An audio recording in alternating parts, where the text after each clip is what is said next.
Aquí tenemos el informe mundial, me voy a permitir pararme para poderlo ver de manera más clara.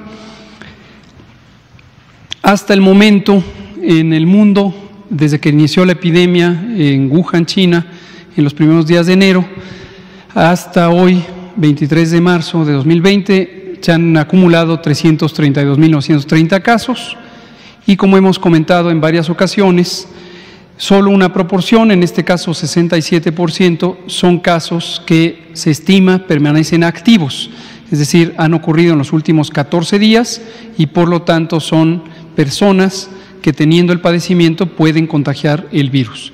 Los demás ya son personas que se recuperaron y ya no pueden transmitir, y lo más probable es que la enorme mayoría, si no es que todos ellos, tienen inmunidad, tienen defensas contra el virus, por lo tanto ya no pueden ni contagiarse ni transmitirlo. La tasa de letalidad global la expresamos ahora en manera de porcentaje porque queremos enfatizar un cambio importante que ha ocurrido desde que la epidemia cambió de lugar en el mundo, que es el aumento de la proporción de personas que padeciendo la enfermedad, especialmente la forma grave, pueden resultar en muerte. Y aquí quiero anticipar que esta medida varía entre países y por lo tanto varía en el tiempo una vez que los distintos países se empiezan a incorporar a la epidemia, porque depende mucho de la oportunidad y capacidad de los sistemas de salud. En México, bueno, ahorita terminemos con la parte del mundo, vamos a explicar aquí también que, aunque la letra está muy chica hoy, pero yo se los digo, Europa está aportando 49% de los casos de las últimas 24 horas y ya le está alcanzando la región de América con 42.5%. ¿Esto qué quiere decir? La intensidad de la transmisión en las distintas regiones del mundo. Como bien sabemos, empezó en China y después se propagó a varios países del mundo, pero el centro de mayor actividad en las últimas 3 semanas ha sido la región de Europa, particularmente Europa Occidental.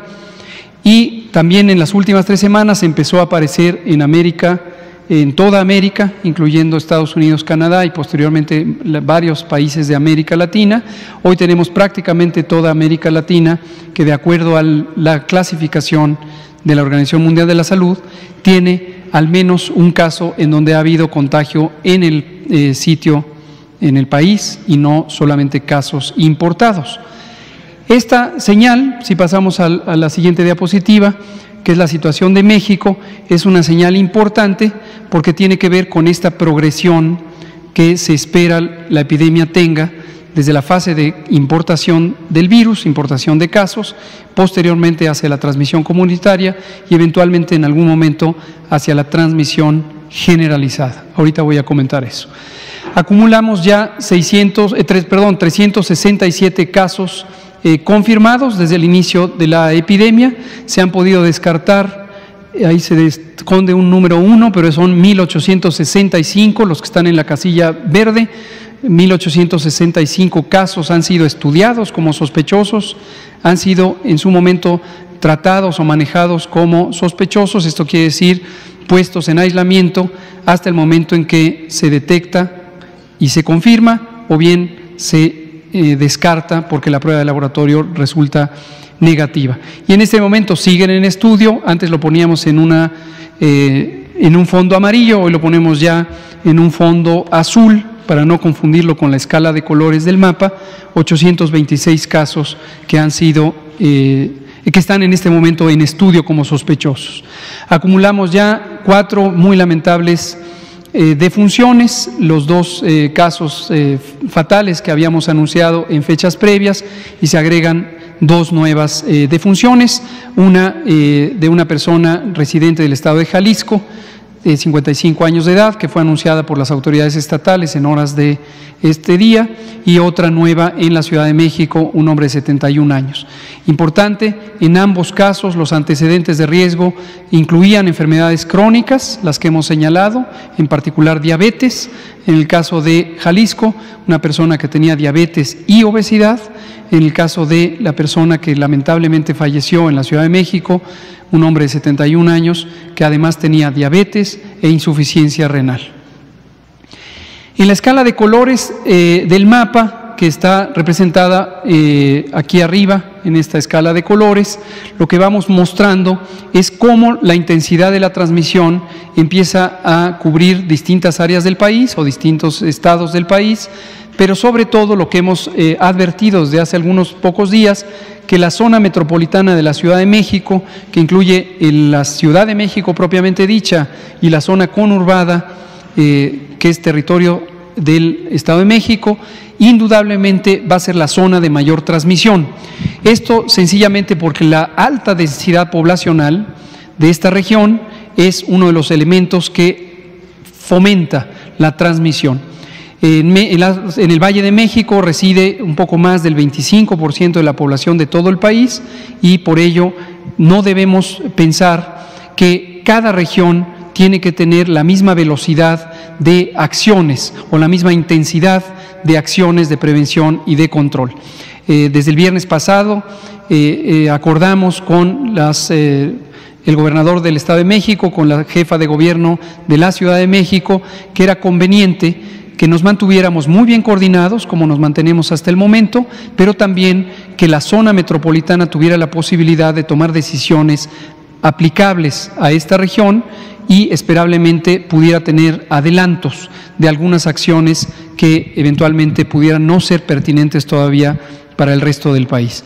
Esto corresponde precisamente con el esquema regionalizado que habíamos anunciado desde todas las semanas anteriores en la tabla que poníamos todos los días, donde hablábamos de los 3 escenarios y de las intervenciones correspondientes.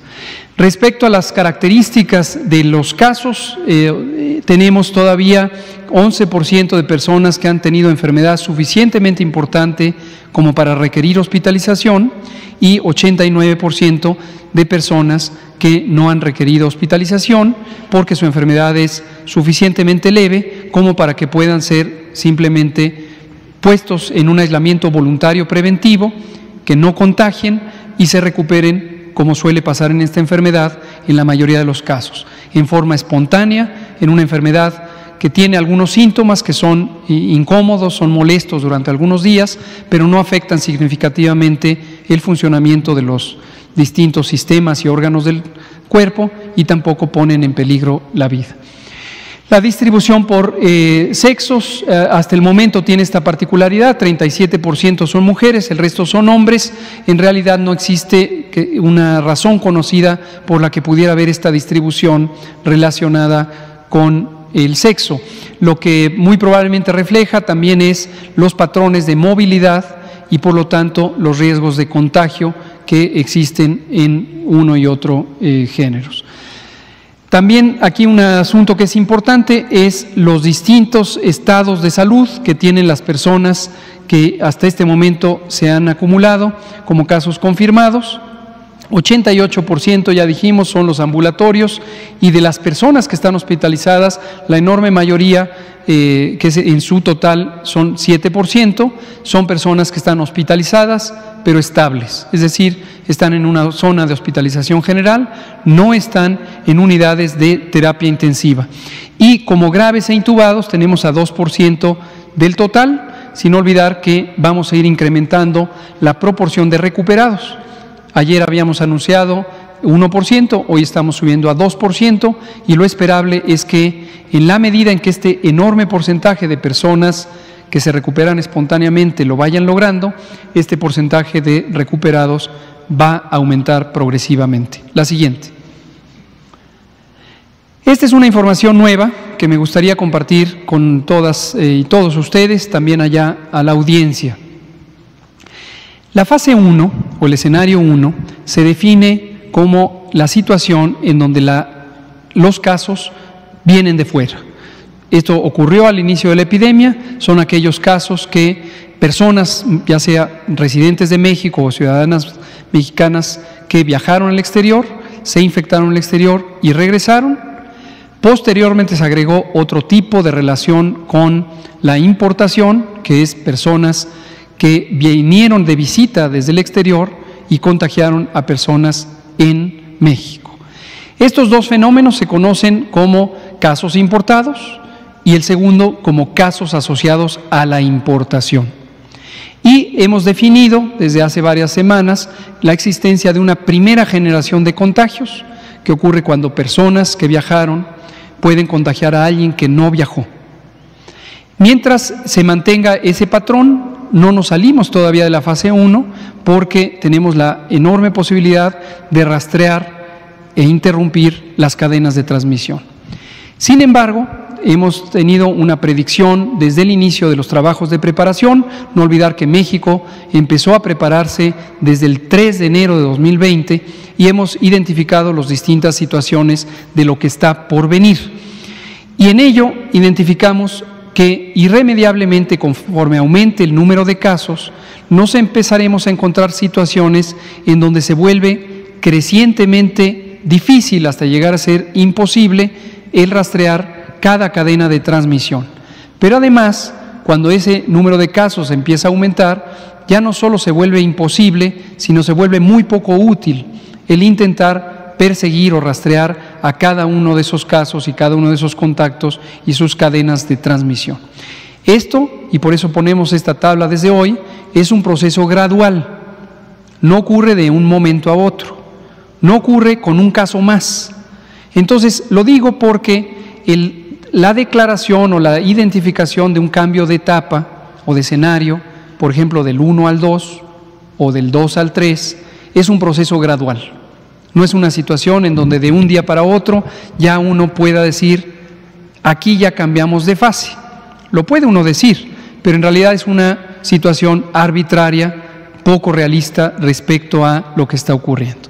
En realidad, como se manifiesta esto, es que cuando crecientemente se encuentra uno con la imposibilidad y también la poca utilidad de rastrear las cadenas de transmisión, empieza a ser crecientemente más importante las medidas colectivas, las medidas sociales de mitigación que generalmente corresponden a la etapa 2. En México, como lo hemos dicho desde hace una semana, desde el 14 de marzo, preferimos adelantarnos a las circunstancias, empezando con las medidas de fase 2, justamente 2 semanas antes del momento en el que esperamos que empiece a haber un crecimiento rápido en el número de casos diarios. Regreso a la tabla. Lo que vemos aquí es de los casos confirmados, que son 367, representarían un total, un 100%, 292 aún son casos importados. De estos 367 casos acumulados desde el 27 de febrero, cuando tuvimos el primer caso detectado. Sin embargo, 70 de ellos, 19%, son casos asociados a la importación. Es esta relación entre alguien que viajó y contagia a alguien que no había viajado. Y lo que empezamos a encontrar, pero lo queremos anunciar muy tempranamente, desde que la proporción es muy pequeña, son algunos casos en los que no hay un antecedente identificable de importación.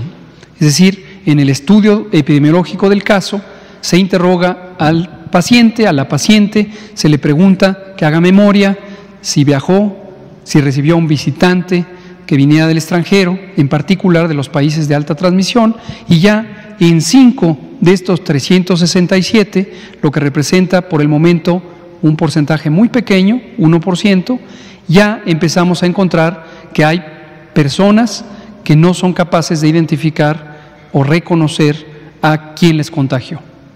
Esta es una señal muy temprana, pero esta es una señal característica de la transición hacia la fase 2. Quiero que ustedes la conozcan desde este temprano momento y recuerden que México decidió adelantarse a las circunstancias aproximadamente 15 días antes de empezar con una fase acelerada de transmisión.